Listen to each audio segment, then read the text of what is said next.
We need to come up with something, gentlemen. We need a story to do. We should have had this planned out from the beginning. You, Noah, let me see what you got. This is just tic-tac-toe. Who'd you play against? Myself. Did you write anything down that we could use? Yeah, flip it over. I wrote some ideas down there.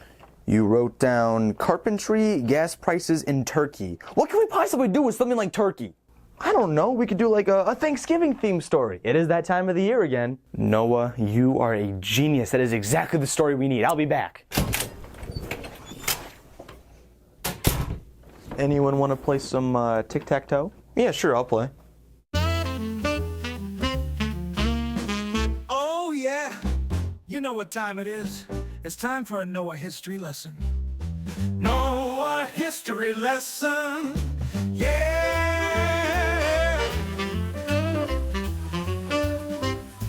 Yeah.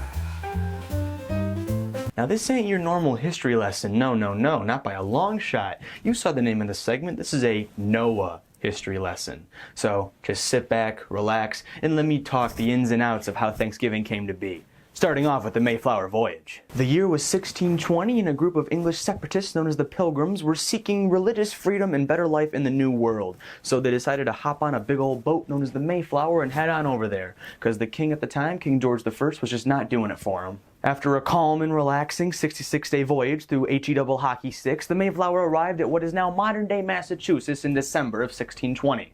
There, they established Plymouth Colony, and although the winter was harsh and a lot of them died because it was really cold and they had disease and starvation and even considered cannibalism to some degree, the survivors at least, they pulled through. After surviving what I'm going to call the Frozen Pilgrim Party, they encountered the Wampanoag people and their chief Massasoit. Initially, the chief and his people were not too keen on the idea of new settlers coming into their territory, but over time they did open up and teach the Pilgrims vital skills like fishing and growing crops. If they didn't learn these things, they would have died.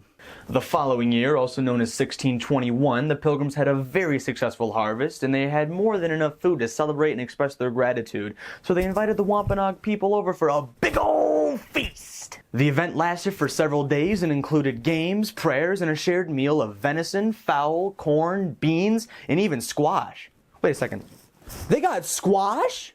The feast became a symbol of cooperation between Pilgrims and the Wampanoag, although the relationship would become a little more on the fence when more settlers would arrive and the Wampanoag felt backstabbed, but that's a story for another day. And that is a loose telling of the first Thanksgiving. Hope you all enjoyed, and remember, when you're looking for something to be thankful for, you got your friends, you got family, and the fact that you don't have to go through what the Pilgrims went through. It was really bad. Like, it was really, really bad. But you don't got to go through any of that. Have a happy Thanksgiving, everybody.